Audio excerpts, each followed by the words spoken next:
পানির ভিতর ডিম দেখতে পেয়ে ছেলেটি দ্রুত এসে ডিমটি তুলে নিয়ে দেখে ডিমটির ভিতর লড়তেছে। তাই ডিমটি নিয়ে একটি পাখির খাঁচায় রেখে লোকটি চলে যায়। এভাবে কিছুদিনের ভিতরে ডিমগুলো থেকে সাপের বাচ্চা বের হয়ে যায়। আর একদিন এসে লোকটি দেখে সাপগুলো ঝগড়া করতেছে। তাই লোকটি সেখান থেকে দ্রুত চলে যায়। ছেলেটির রাস্তা দিয়ে যাওয়ার পথে দেখে বাতাসের কারণে একটা পাখির ভাষা মাটিতে পড়ে আছে। তখন সে পাখির ভাষাটি নিয়ে গাছের ডালে রেখে চলে যায়। এভাবে পাখি এসে বাসাতে একটি ডিম পারে। সেই ডিমটিতে তা দিতে থাকে। ডিম থেকে একদিন বাচ্চা বের হয়। লোকটি অনেকদিন পর এসে দেখে পাখির ছানাগুলো বড় হয়ে গেছে। ছেলেটি জঙ্গলের ভিতরে অনেকগুলো ব্যাঙের ডিম পায়। আর এগুলো থেকে বাচ্চা ফুটানোর জন্য পাখির খাঁচায় ডিমগুলো রেখে চলে যায়। ডিমগুলোতে একটা পাখি তা দিতে থাকে এবং একদিন সেই ডিমগুলো থেকে অনেকগুলো ব্যাঙের ছানা বের হয়। হঠাৎ করে একদিন ছেলেটি এসে দেখে ব্যাঙের ছানাগুলো পাখিগুলো খেয়ে ফেলতেছে।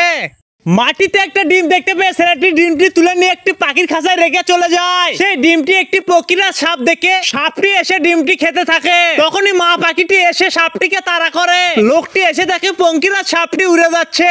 সাপের ভাষায় ডিম দেখতে পেয়ে ছেলেটি অতি সাবধানে আস্তে আস্তে করে হাতটি সাপের গর্তে ঢুকিয়ে দিয়ে ডিমটি তুলে নেয়। এই ডিমটি সে ভেঙে নিয়ে খেয়ে ফেলে। আর একটু পর তার অনেক কষ্ট হতে থাকে। তখনই তার মুখ থেকে অনেকগুলো সাপের বাচ্চা বের হয়। এটা দেখে সে ঘাবড়ে যায়। ছেলেটি ডুবা থেকে একটার পর একটা ডিম পেতে থাকে। সেই ডিমগুলো নিয়ে একটা খাঁচা তৈরি করে খাঁচার ভেতর ডিমগুলো রেখে চলে যায়। এভাবে বেশ কয়েকদিন পর ডিমগুলো থেকে বাচ্চা বের হয়। তখন বড় একটা কিং কোবরা এসে পাখির বাচ্চাগুলো খেয়ে চলে যায়। লোকটি এসে দেখে খাঁচাতে শুধু ডিমের খোসা পড়ে আছে। ছেলেটি একটা কলা নিয়ে নদী পারাবার হতে গিয়ে হঠাৎ করে একটা কুমির এসে তাকে আক্রমণ করে। তার হাতে থাকা কলাটি কেড়ে নিয়ে খেতে থাকে। তখন সেই ছেলেটি দ্রুত সেখান থেকে পালানোর চেষ্টা করে। বিলের ধারে পানা পরিষ্কার করতে গিয়ে হঠাৎ করে একটা বড় একটা কুমির এসে লোকটির পায়ে কামড় দিয়ে বসে। আর লোকটির বিষক্রিয়া শুরু হয়ে যায় এবং মুখ দিয়ে রক্তের মতো বের হতে থাকে। জঙ্গলের ধারে একটি ডিম দেখতে পেয়ে ছেলেটি ডিমটি তুলে নিয়ে ঘর দিয়ে একটি খাঁচা তৈরি করে ডিমটি সেখানে রেখে দিয়ে চলে যায়। এভাবে একটি পাখি এসে ডিমটিতে তা দিতে থাকে এবং একদিন পাখির বাচ্চা হয়ে যায়। ছেলেটি একদিন এসে দেখে একটি গুইসাপ এসে পাখির বাচ্চাটি খেয়ে ফেলতেছে। ছেলেটিকে তাড়া করতেছে। তখন ছেলেটি ভয় পেয়ে চলে যায়।